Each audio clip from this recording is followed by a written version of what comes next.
Welcome to the our video. मैं आनंद दुबे लाया हूं आज आपके लिए एक वनडे एग्जामिनेशन का वो ट्रिकी वीडियो जो आपको देगा कम से कम 5 से 7 नंबर एक एग्जाम के अंदर। ये वीडियो जरूर देखिएगा और मैं गारंटी देता हूं कि आज तक आपने यूट्यूब पर ऐसा वीडियो शायद नहीं देखा होगा।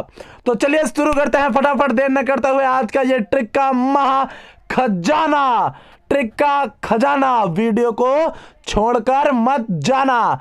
सबसे पहले हमारा जैन धर्म के सभी 24 तीर्थंकरों के नाम आज हम एक दोहे के अंदर कंप्लीट कर डालेंगे दोस्तों।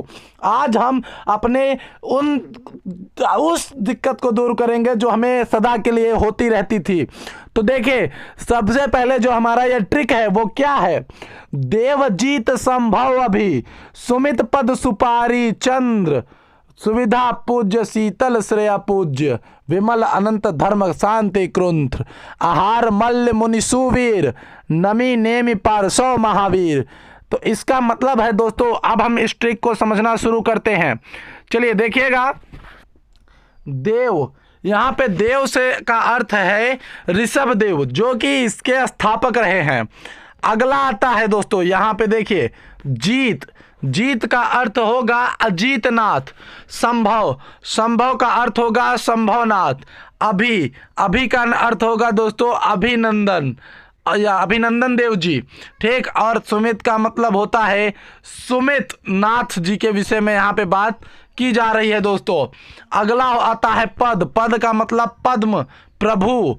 सुपारी का मतलब सुपार्श्व नाथ। चंद्र का अर्थ होता है चंद्र प्रभु। सुविधा, सुविधा का अर्थ होता है सुविधा नाथ जी। शीतल का अर्थ होगा दोस्तों शीतल नाथ जी। श्रेया का अर्थ होगा श्रेयांश जी, श्रेयांश नाथ जी। पूज्य का अर्थ होगा वासुपूज्य जी। और विमल का अर्थ होगा विमल नाथ जी।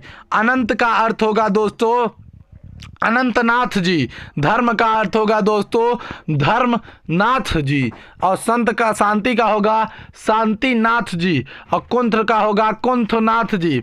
आगे देखिए हमारे इसी वीडियो में हमने एक अगली लाइन में जो लिखा है आहार का मतलब होगा दोस्तों अरहनाथ जी। मल्ली का अर्थ होगा मल्लिहनाथ जी। और मुनि सुवीर का अर्थ होगा मुनि सुव्रतनाथ जी। नमी का अर्थ होगा नवीनाथ जी। नेमी का अर्थ होगा नेमिनाथ जी। पार्श्व का होगा पार्श्वनाथ जी। और महावीर से होगा महावीर स्वामी। तो ये 24 तीर्थंकरों के नाम दोस्तों, इन 24 तीर्थंकरों के नाम आज तक जो कि आप रट्टा मारते थे दोस्तों, आज के बाद रट्टा मारने की कोई आवश्यकता नहीं है हमारे इस वीडियो के बाद। अगला वीडियो, अगला पॉइंट जो आता है कि बौद्ध धर्म आता है दोस्तों कि बौद्ध जन्म के कमल नाम के साण का उद्धार हुआ। घर छोड़ा घोड़े पर और पीपल के नीचे ज्ञान अपार हुआ, ठीक। तो ये बौद्ध धर्म के प्रतीक हैं, यानी बुद्ध जन्म को जो है कमल दिखाता है और ठीक और कमल नाम, ठीक। तो जो बुद्ध का जन्म हुआ था वो उसका जो प्रतीक चिन्ह है वो कमल है और साण है। और जब उन्होंने घर को छोड़ा तो उस समय घर को छोड़ने का जो प्रतीक चिन्ह माना जाता है वो घोड़ा माना जाता है। और ज्ञान जहाँ उन्हें हुआ तो ज्ञान को जो है बौद्ध धर्म में पीपल से दर्शाया जाता है। और निर्वाण को पैर से और मृत्यु को स्तूप से बौद्ध धर्म में दिखाया गया है। अब देखिए दोस्तों यहाँ पे कुछ चीज़ें आपको समझनी पड़ेंगी। बौद्ध सभाएं कब कब हुई थी दोस्तों। बौद्ध सभा दोस्तों देखिए इसमें समझना है 483, 383, 255, 1, ठीक। तो ये जो है सन है कि पहला जो हुआ था वो 483 में हुआ था, दूसरा जो हुआ था वो 383 में हुआ था, उसके बाद 255 में और फिर 1 ईस्वी में हुआ था, ठीक। अब हम देखते हैं नंबर हमारा आता है दोस्तों कि स्थान और अध्यक्ष कौन थे उस समय। तो हमारा जो पहला ट्रिक है, ट्रिक में देखिए लिखा है राजा घर में कश्यप वैशाली है कामी पुत्र है मोगली वन में अश्व है नामी। यानी राजा घर यानी राजगृह। तो राजगृह के जो अध्यक्ष थे वो कौन थे दोस्तों, वो थे महाकश्यप। और वैशाली। तो वैशाली में जब हुआ था दोस्तों, तो उस समय के जो अध्यक्ष थे वो थे सबाकामी। ठीक दोस्तों, और पुत्र है मोगली। पुत्र का कहने का अर्थ है दोस्तों कि पाटलिपुत्र। पाटलिपुत्र में मोगली यानी मोगली पुत्र जो थे वो अध्यक्ष थे वहाँ के। वन में अश्व है नामी, और जब कुंडल वन में हुआ तो उस समय वासुमित्र या फिर अश्वघोष ये जो है अध्यक्ष रहे। और उस समय शासनकाल के राजा कौन थे दोस्तों, तो राजा को हम लोग देख लेते हैं। तो राजा देखिए दोस्तों, दिया हुआ है कि काज काला अशोक कान खुजाए। आज का अर्थ है कि पहले में अजात शत्रु राजा रहे, काला का मतलब है कि दूसरे में काला अशोक रहा, और तीसरा का मतलब अशोक यानी अशोक रहा, और कान का अर्थ यानी चौथे में कनिष्क राजा रहा था सभी बौद्ध संगतियों में। इस ट्रिक को देख के दोस्तों आप लोग उखाड़ के फेंक सकते हैं उस डर को जो आज तक आप लोगों को था। इस आगे देखते हैं हम, आगे जब देखते हैं तो इस समय दे रहा है कि बाबर द्वारा किए गए युद्धों को। क्या दे रहा है दोस्तों, बाबर द्वारा किए गए युद्धों को। इसमें दिया हुआ है बाबर का पानी खाना चंदा के घर। तो बाबर का पानी यानी बाबर ने पानीपत का युद्ध लड़ा, खाना यानी खानवा का युद्ध लड़ा, चंदा यानी चंदौली का युद्ध लड़ा, घर यानी घाघरा का युद्ध लड़ा। ठीक, बाबर पानी लाद कर खाना, सांगा चंदा की राय से घर में गाना बजाए। तो देखिए दोस्तों यहाँ पे दिया हुआ है कि बाबर जो है पानीपत का युद्ध लोदी के साथ लड़ा था, और खानवा का युद्ध राणा सांगा के से लड़ा था। और दोस्तों थोड़ा सा यहाँ पे दिमाग लगाना पड़ेगा कि बाबर का पानी लाद कर यानी बाबर का पानीपत का युद्ध लोदी के साथ, खाना साग यानी खानवा का युद्ध सांगा के साथ, चंदा की राय यानी चंदौली का युद्ध मेदिनी राय से, घर में गाना बजाए। ठीक, यानी महमूद गजनवी से, और माफ़ करिएगा महमूद लोदी से। ठीक, याद रखिएगा गाना बजाए, घर में गाना बजाए। तो इस तरीके से हम इनको याद कर सकते हैं। अगला आगे हमारा देखिए जो हमारा वीडियो रहेगा वो हुमायूं के द्वारा किए गए युद्ध, यानी हुमायूं शेर को चूस जाता था। यानी हुमायूं का जो चौसा का युद्ध था वो शेर शाह के साथ हुआ था। ठीक दोस्तों, आगे देखते हैं दोस्तों कि हमारा जो वीडियो है वो और आगे जा रहा है। अकबर द्वारा किए गए युद्ध। अकबर पानी हेमा को हल्दी राणा को देता है। यानी अकबर पानी हेमू यानी अकबर का पानीपत का द्वितीय युद्ध जो हो रहा था वो हेमू के साथ हुआ था। हल्दी घाटी का युद्ध राणा यानी महाराणा प्रताप के साथ उसका हुआ था। ठीक, अब देखते हैं अकबर के 9 रत्नों के ये ट्रिक आपके सामने दिख रहा है। अब्बू फौज में तानसेन वीर है, टोडर राजा रहीम फकीर को 2 प्याज दिया। ठीक दोस्तों, अब इस ट्रिक को भी हम देखते हैं। तो दोस्तों देखिए यहाँ पे अब्बू फौज में तानसेन वीर है, टोडर राजा राम रहीम फकीर को 2 प्याज दिया। तो यहाँ पे आप देख सकते हैं दोस्तों कि यहाँ पे जो दिया गया है कि अब्बू, इस अब्बू से होता है दोस्तों अबुल फजल, और फौज से होगा दोस्तों फैजी, तानसेन से होगा तानसेन, वीर से होगा बीरबल, टोडर से होगा टोडरमल, राजा से होगा राजा मान सिंह, रहीम से होगा रहीम खाना, फकीर से होगा फकीर अजीउद्दीन, 2 प्याज से होगा मुल्ला 2 प्याजा। आगे देखिए दोस्तों, अब अगला जो है हमारा वो है ऐतिहासिक युद्ध और परिणाम। तारे दिखे पहले गौरी को पृथ्वी पर। यानी तराइन का पहला जो युद्ध हुआ था इसमें पृथ्वीराज जी ने गौरी को जो है तारे दिखा दिए, और फिर दूसरे में उल्टा हो गया। यानी तराइन के दूसरे युद्ध में पृथ्वी जो है हार गए थे मोहम्मद गौरी से। चंदवार में गौरी ने जयचंद को धोया। चंदवार के युद्ध में मोहम्मद गौरी ने जयचंद को हरा दिया।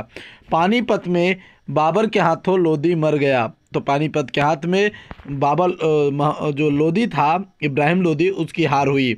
कन्नौज में शेर ने हुमायूं को चीरा। तो कन्नौज के युद्ध में शेर ने हुमायूं को जो है यानी शेरशाह सूरी द्वारा हुमायूं को परास्त किया गया। पानीपत में अकबर ने हेमू को दिया पीरा। ठीक, तो पानीपत के युद्ध में अकबर ने हेमू को हरा दिया। तालीकोट से विजय का जो है पतन हुआ, यानी तालीकोट के युद्ध से विजयनगर का साम्राज्य जो है पतन में आ गया था।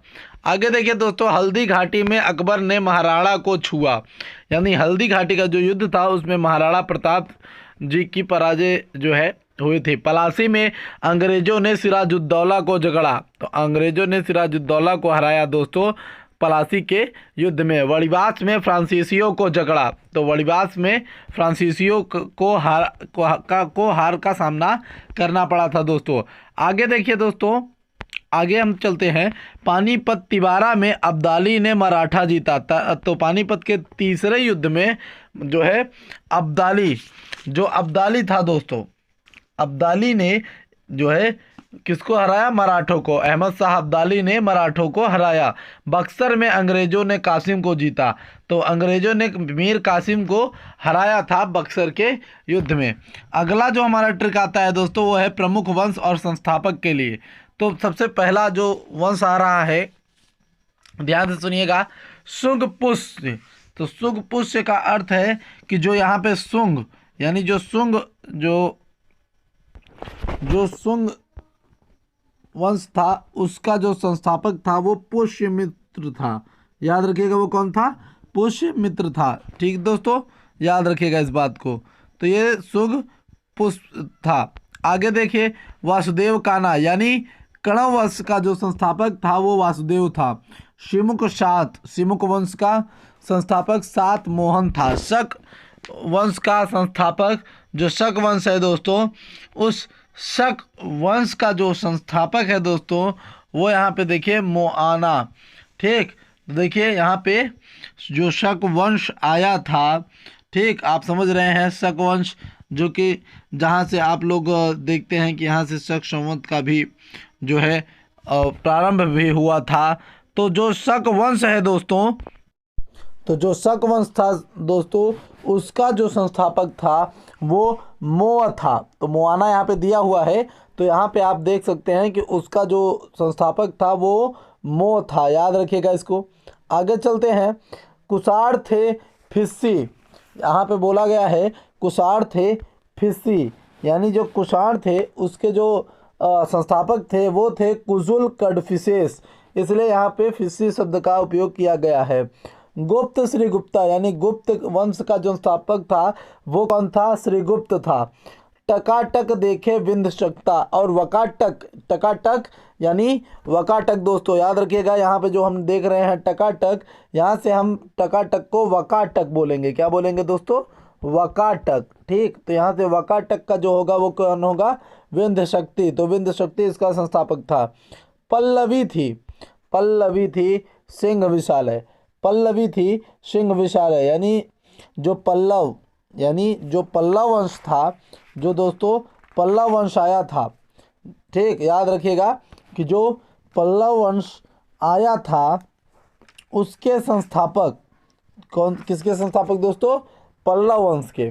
ठीक, तो यहाँ पे आप समझ लीजिए कि पल्लव वंश के संस्थापक, तो पल्लवी थी सिंह विशालय, यानी पल्लवी जो पल्लव जो है वंश था उसके सिंह से यहाँ पे अर्थ निकल रहा है दोस्तों। यहाँ पे देखिए, ये जो हमारा सिंह से जो अर्थ हम निकाल रहे हैं वो सिंह से हम लोग अर्थ निकाल रहे हैं सिंह वर्मन का। ठीक, तो पल्लव वंश के जो संस्थापक थे वो सिंह वर्मन थे।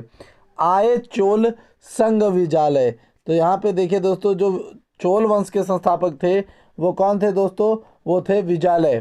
ठीक, अब गहरवाल चंद्र समाना, तो गहरवाल देखिए दोस्तों, गहरवाल जो कि जिनके संस्थापक चंद्र समाना यानी चंद्रदेव जी थे, और चौहान वसुदेव निभाना, और चौहान के जो थे वो वसुदेव थे। परमार उपेंद्र राजा, तो परमारों के जो हैं, तो जहाँ पे परमार थे वहाँ उनके संस्थापक कौन है?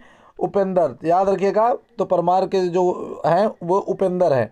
राजा चंदल को नुन्नुक साजा, तो चंदेल जो थे उनके संस्थापक कौन थे? तो नुन्नुक थे। ठीक, ऐबक था गौरी का गुलाम, तो कुतुबुद्दीन ऐबक। ठीक, याद रखिएगा, तो कुतुबुद्दीन का ऐबक का जो था वो गौरी का गुलाम था, और यहीं से गुलाम वंश की संस्थापना हुई। फिरोज ने रखा खिलजी नाम, याद रखिएगा दोस्तों, यहाँ पे आगे बोल रहा है कि फिरोज ने रखा खिलजी नाम। तो फिरोज जलालुद्दीन जो था उसने खिलजी वंश की संस्थापना की थी। आगे आता है तुगलक अब तू गया जा। ठीक, तो देखिए तुगलक यानी तुगलक वंश की संस्थापना, यहाँ पे देखिए आप देख रहे हैं कि तुगलक यानी तुगलक वंश की संस्थापना। अब तू गया जा, गया का मतलब दोस्तों गया सिद्दून तुगलक, याद रखिएगा। अगला आता है सैयद से बोल वहाँ है खिज्र खां। सैयद से बोल वहाँ है खिज्र खां, यानी जो खिज्र खां यानी जो खिज्र खां वंश था उसके, जो खिज्र खां वंश था उसके, माफ़ करिएगा, जो सैयद वंश था, ठीक, जो सैयद वंश था उसके संस्थापक कौन थे दोस्तों? उसके थे खिज्र खां। लोदी बकलोल बड़ा सयाना, यानी जो लोदी वंश का संस्थापक था वो बहलोल लोदी था। तो बकलोल लोदी मतलब बकलोल यानी जो है बहलोल लोदी। विजयनगर बुक्का को माना, विजयनगर का जो संस्थापक थे वो हरिहर और बुक्का थे। बहमनी में गंगू तेली, और बहमनी देखिए दोस्तों यहाँ पे बहमनी राज्य जो था, बहमनी राज्य के जो संस्थापक थे, ठीक, वो कौन थे? हसन गंगू थे। ठीक, मुगल काल बाबर ने झेली, और मुगल काल के जो संस्थापक थे वो कौन थे? बाबर थे। ठीक, अब आ रहा है आगे के बाद कि गवर्नर के समय की घटनाएं। ठीक दोस्तों, अब इस पे भी थोड़ा ध्यान देते हैं। वार हस्ती को बोर के लिए पीटती इंडिया, इसका अर्थ होता है, ध्यान समझिएगा, यहाँ पे वार हस्ती का अर्थ होता है वारेन हेस्टिंग्स। ठीक, वारेन हेस्टिंग्स, इनके शासनकाल में क्या क्या हुआ था? तो आप यहाँ पे जो देख रहे हैं दोस्तों, यहाँ पे जो हम देख रहे हैं इस समय कि बोर का मतलब है बोर्ड ऑफ रेवेन्यू, यानी बोर्ड ऑफ रेवेन्यू किसके समय जारी किया गया था? वार हेस्टिंग्स के टाइम पे। पीटते इंडिया यानी पिट्स ऑफ इंडिया एक्ट जो था वो इनके ही टाइम में जारी किया गया था। अगला हमारा जो ट्रिक आता है वो आता है वाह वेली जली तेरे को सहायकों ने रेली।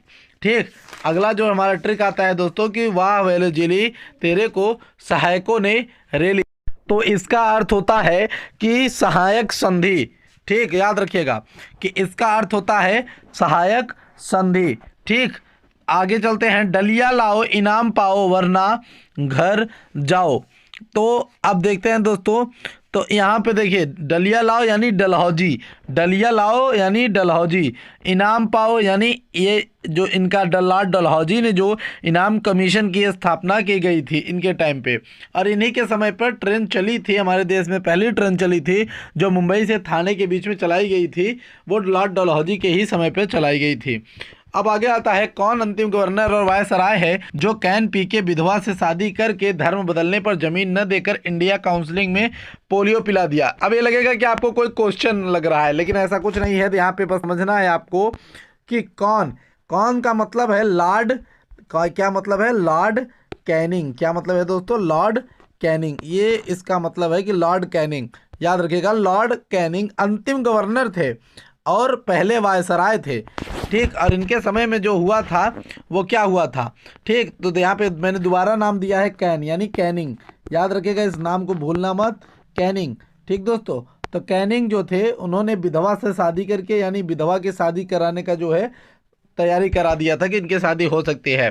धर्म बदलने पर जमीन न देकर, यानी धर्म बदलने पर जमीन नहीं दिया जाता था। इंडियन काउंसिलिंग भी इन्होंने जो है संस्थापना की और पोर्टफोलियो भी बनवाए। ठीक, तो इनके टाइम में ये सब काम हुए थे। चमचे फिर रुलाएगा क्या?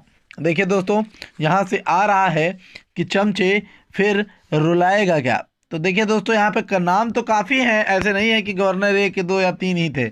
तो दोस्तों नाम काफ़ी हैं, लेकिन हम केवल उन्हीं लोगों के नामों को ले आ रहे हैं जो कि हमारे इतिहास के टाइम पे कुछ ज़्यादा ही महत्व रखते हैं। ठीक, जैसे लॉर्ड कैनिंग के लिए बार बार वो पूछता था तो हमने यहाँ पे उसको बता दिया है। इसी तरीके से जिन जिन चीज़ों को बार बार पूछ रहा है हम लोग उन्हीं को अपने जो है अंदर रख रहे हैं। ठीक, इस बात को ध्यान से समझने का प्रयास ज़रूर करिएगा। तो आगे दे रहा है कि चमचे फिर रुलाएगा क्या। तो देखिए, चमचे फिर रुलाएगा का मतलब होता है कि चेम्स फोर्ड। ठीक, चमचे यानी चेम्सफोर्ड, यहाँ पे जो चमचा आपको दिख रहा है वर्ड ही चेम्सफोर्ड को बताता है। किसको बताता है? चेम्सफोर्ड को। ठीक, याद रखिएगा। इन्हीं के समय पे रॉलेट एक्ट पास हुआ था। इन्हीं के टाइम पे रॉलेट एक्ट दोस्तों पास हुआ था। ठीक, इसीलिए यहाँ पे रुलाएगा क्या का इस्तेमाल हुआ है। क्या माउंटबेटन बंटवारा कराएगा क्या? और गवर्नर माउंटबेटन के टाइम पर ही भारत और पाकिस्तान दोनों अलग हो गए थे। तो याद रखिएगा दोस्तों, भारत और पाकिस्तान किसके टाइम पे अलग हुए थे? तो लॉर्ड माउंटबेटन के टाइम पे अलग हो गए थे।